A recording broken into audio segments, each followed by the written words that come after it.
আমরা আমাদের মধ্যে পেয়ে গেছি দুজন বিশিষ্ট মানুষকে, যাদের লেখা বাংলা সাহিত্যকে গর্বিত করেছে বারবার। আমি সেই দুজন বিশিষ্ট মানুষকে মঞ্চে ডেকে নেব।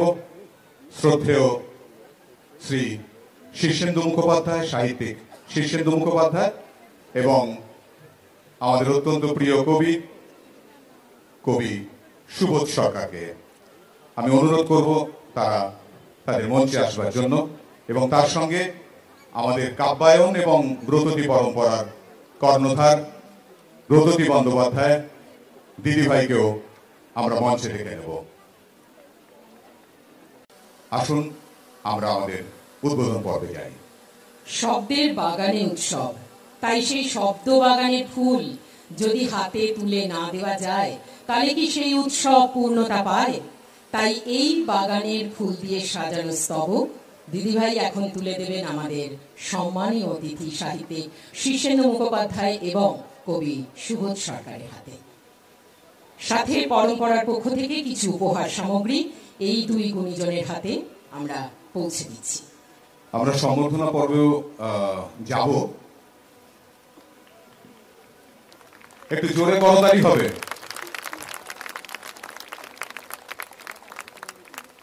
এরপরে কবি সুবোধ সরকারের হাতে পুষ্পার্ঘ তুলে দিচ্ছেন ব্রততী বন্দ্যোপাধ্যায়।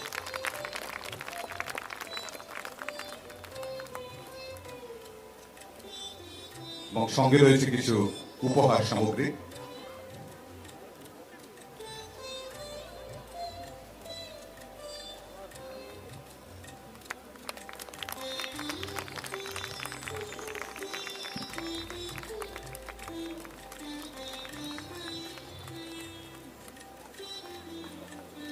এই দ্বিগুণী মানুষকে আমাদের আন্তরিক কৃতজ্ঞতা এবং ধন্যবাদ।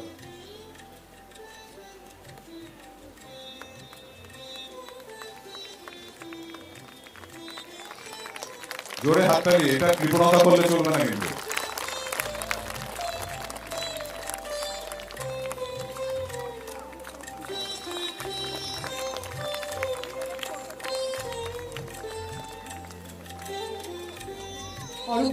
এবার কিন্তু আনুষ্ঠানিক উদ্বোধন। আমাদের সামনে একটা বড় পাত্র রয়েছে, যেখানে আমরা ফুলের পাপড়ি দিয়ে আমাদের আনুষ্ঠানিক উদ্বোধন পর্ব আমরা সারব।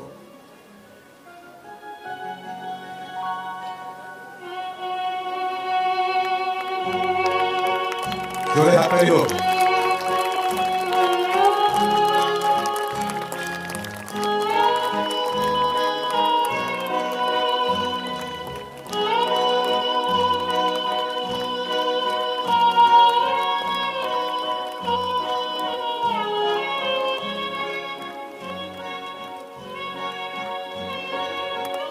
পুষ্পার্ঘ দিচ্ছেন ব্রততী বন্দ্যোপাধ্যায়।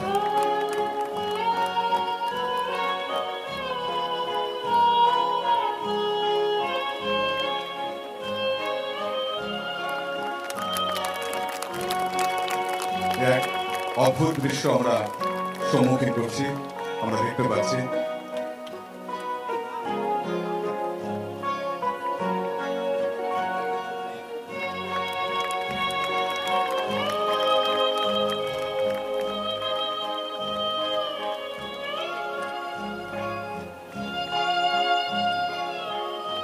এবার পিসি চন্দ্রের পক্ষ থেকে অভিজিৎ লাহাকে মঞ্চে আসার জন্য অনুরোধ জানাবো।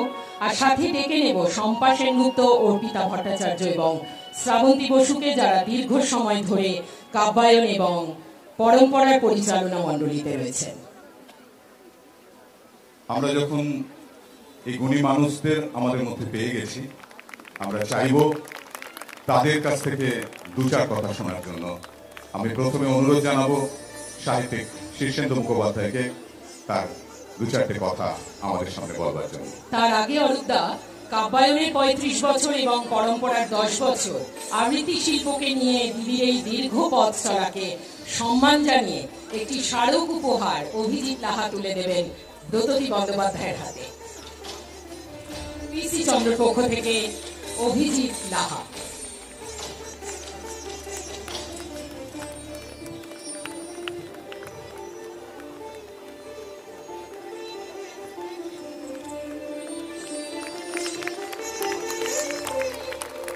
আরো জোরে।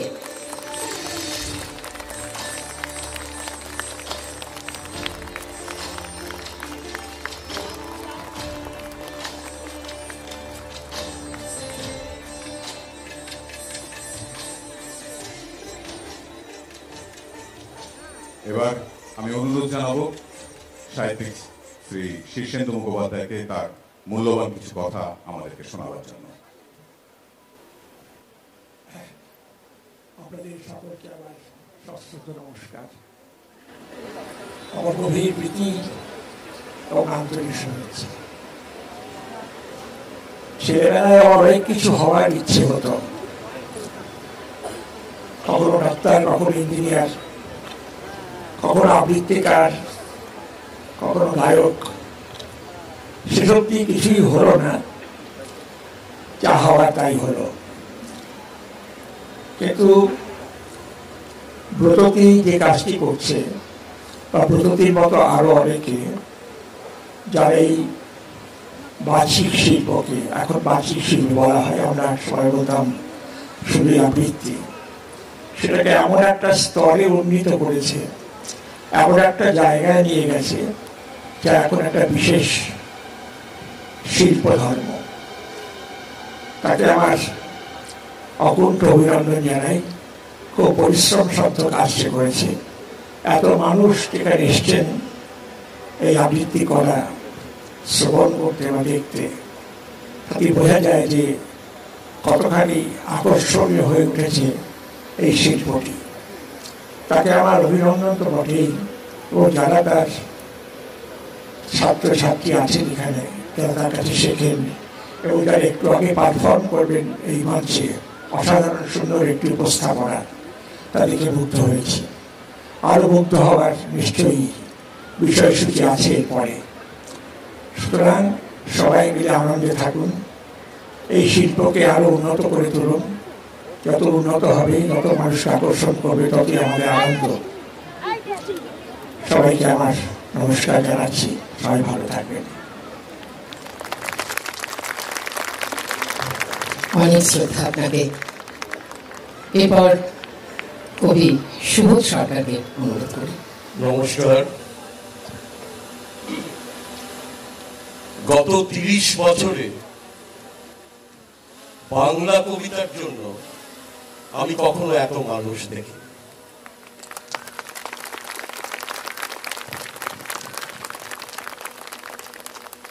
এটা সম্ভব হয়েছে ব্রততী পরম্পরা এবং ব্রততীর জন্য, এবং ব্রততীর বন্ধুদের জন্য, ছাত্রছাত্রীদের জন্য, এবং সবচেয়ে বড় কথা, আপনারা যারা বাংলা কবিতাকে ভালোবাসেন, তারা এই সন্ধে হব এই বিকেল বেলায় আপনারা এসেছেন বাংলা কবিতা শুনতে। এবং আমি আজকে এখানে দাঁড়িয়ে একটা কথা বলতে পারি খুব জোরের সঙ্গে। আমার প্রণম্য শীর্ষেন্দুদা এখানে উপস্থিত আছেন, তার সামনেই আমি বলছি। তিনিও দেখেছেন দীর্ঘ জীবন তার, বহু জায়গায় তিনি গেছেন, ভারতবর্ষের বহু জায়গায়, বহু শহরে তিনি সাহিত্য পাঠ করেছেন, আলোচনা করেছেন। তিনি জানেন, আপনারাও জানেন। সেটা হচ্ছে ভারতবর্ষে আর কোথাও এরকম কবিতার জন্য মানুষ আসে না। এটা কলকাতাতে সম্ভব, এবং কলকাতার এখানেই আজকে সম্ভব হলো আরো বেশি করে। সুতরাং এই যে অনুষ্ঠানের আয়োজন, এবং আমি খুব উদ্বিগ্ন ছিলাম। পশ্চিম দিনাজপুর থেকে যখন আমাকে, দক্ষিণ দিনাজপুর থেকে যখন আমাকে, কোন শহরটা না, তপনে একটি অনুষ্ঠান করতে গিয়েছিলেন ব্রততী। আপনারা তো দেখতেই পাচ্ছেন সেখানে গিয়ে কি হয়েছে। এখন ১.৫ মাস বিশ্রাম নিতে হবে, কিন্তু পায়ের বিশ্রাম হয়তো হবে, কিন্তু মনের বিশ্রাম কি হওয়া সম্ভব? তার প্রমাণ হচ্ছে এই যে অনুষ্ঠানটা, এই রকম অবস্থাতে মনের এত জোর যে অনুষ্ঠানটা করবই, কোনোভাবে অনুষ্ঠান পিছবে না, এই জোর, এই কনফিডেন্স, এই যে লড়াই, এটাই ব্রততী বন্দ্যোপাধ্যায়কে ব্রততী বন্দ্যোপাধ্যায় করেছে। এই লড়াই না থাকলে, যেটা শীর্ষেন্দুদা বললেন, লড়াই না থাকলে আজকে বাংলা কবিতার যে আবৃত্তি, অর্থাৎ যেটাকে আপনারা বা আমরা সবাই এখন বাচিক শিল্প হিসেবে বলছি, অর্থাৎ সেটা ছিল একটা সময় দুটো অনুষ্ঠানের মাঝখানে অংশ হিসেবে ব্যবহার করা, ফিলার যাকে বলে বিজ্ঞাপনী ভাষায়। তো সেই জায়গা থেকে এইরকম ভাবে আবৃত্তিকে এই মঞ্চে, এত বড় মঞ্চে, এত বড় একটা অডিয়েন্সের সামনে নিয়ে আসতে পারার ক্ষমতা, এটা সত্যি সত্যি খুব ঈর্ষণীয়। শুধু তাই নয়, আমার বিশ্বাস গত 30 বছরে যেভাবে আবৃত্তি শিল্প হিসেবে এবং পারফরমেন্স হিসেবে যেভাবে উঠে এসেছে, তা একেবারে অন্যান্য পারফরমেন্স যেগুলো আছে তার প্রতিস্পর্ধী হয়ে উঠতে পেরেছে। এটা আমার কাছে একটা বিরাট ঘটনা বলে মনে হয়। আমি বাংলা ভাষার একজন সামান্য লেখক, আমার খুব আনন্দ হয় কবিতার জন্য এইরকম বড় মাপের একটা, কি বলবো, প্রায় এত সুন্দর একটা পরিবেশে এত মানুষ যখন কবিতা শুনতে আসেন, সামনে দাঁড়িয়ে যেরকম ভয় লাগে তেমনি আনন্দও হয়। আজকে আমার সত্যি খুব আনন্দের দিন যে এইরকম একটা বড় মঞ্চে আপনাদের সামনে দাঁড়িয়ে দুটো কথা বলতে পারলাম, এবং আমি বিশ্বাস করি ব্রততী পরম্পরা আরো দীর্ঘ জীবন পাবে এবং আরো বহু জায়গায় ব্রততীর খ্যাতি দেশে বিদেশে সমস্ত জায়গায় ছড়িয়ে পড়েছে, আরো বিকিরণ করবে বলে আমি বিশ্বাস করি। আজকে এখানে যারা আপনারা এসেছেন তারা হয়তো কুচবিহার থেকে এসে কেউ বসে আছেন, ক্যালিফোর্নিয়া থেকে আমি দেখতে পাচ্ছি কল্লোল চট্টোপাধ্যায় এসে বসে আছেন শাস্ত্রী। এটাই হচ্ছে বাংলা কবিতার সবচেয়ে বড় একটা রেঞ্জ, যে কুচবিহার থেকে ক্যালিফোর্নিয়া পর্যন্ত বাংলা কবিতা উচ্চারিত হচ্ছে এখন, সেটা আপনাদের জন্য, বাচিক শিল্পীদের জন্য। নমস্কার, ধন্যবাদ। কবি সুবোধ সরকারকে আমাদের অনেক অনেক শ্রদ্ধা এবং ধন্যবাদ। এরপরে যার দু চার কথা শোনার জন্য আমরা সকলেই উদ্গ্রীব হয়ে আছি, আমাদের এই সংস্থার কর্ণধার ব্রততী বন্দ্যোপাধ্যায় দিদিভাইকে আমি বলবো তার মূল্যবান কিছু কথা আমাদের শোনাবার জন্য।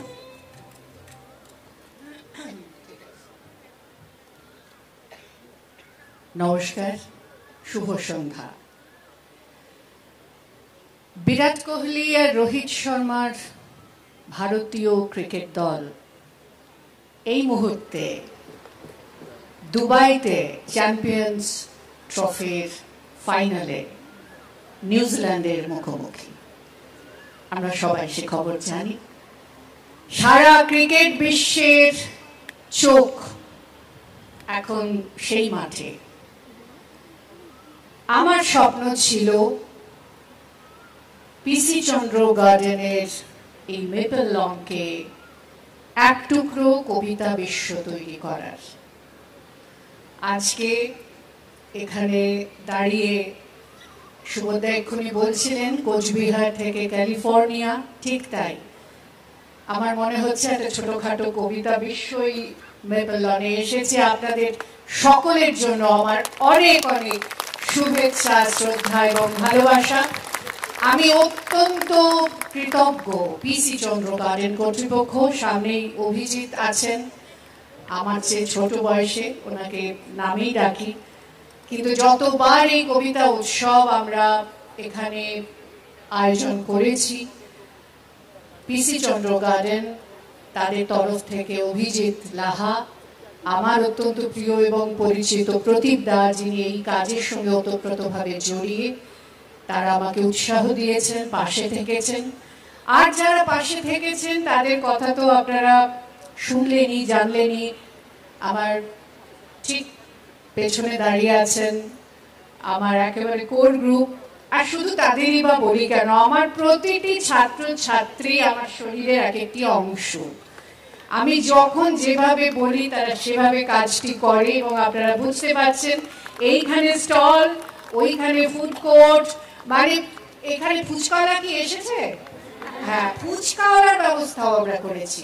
সুতরাং আমরা কি চেষ্টা করেছি, কবিতাকে ঘিরে, আবৃত্তিকে ঘিরে একটা উৎসবের পরিবেশ তৈরি করা। আমি যেমন পিসি চন্দ্র গার্ডেনকে ধন্যবাদ জানাবো, আমি কোশিক অসা যাদের ফুড স্টল এখানে আছে, গতকাল আমাদের বার্ষিক কর্মশালায় 350-রও বেশি পার্টিসিপেন্টসকে তারা একটা অসাধারণ লাঞ্চ প্যাকেট দিয়েছে, তাদের জন্য একটা খুব বড় করতালি হবে। আরো বিভিন্ন জন, বুঝতেই পারছেন এত বড় উৎসব করতে গেলে অনেক মানুষের সহযোগিতা দরকার, তারা নিজে থেকে সহযোগী হয়ে পাশে দাঁড়িয়েছেন। অনেক বন্ধুরা সামনে আছেন, দ্বীপ প্রকাশন থেকে বৌদি আছেন, সুকন্যা আছে, রুম আছে, আমার খুব মৌকে মনে পড়ছে, মৌ রায়চৌধুরী। আমাদের অনেক সাংস্কৃতিক কর্মকাণ্ডে মৌ আমাদের সাথী ছিল, সত্যম আমাদের পাশে আছে এবং ছিল। তো সুতরাং অনেক অনেক বন্ধু বান্ধব, অনেক পরিচিত জন যারা পাশে এসে দাঁড়িয়েছেন বলে আজকের এই আয়োজন করা সম্ভব হয়েছে।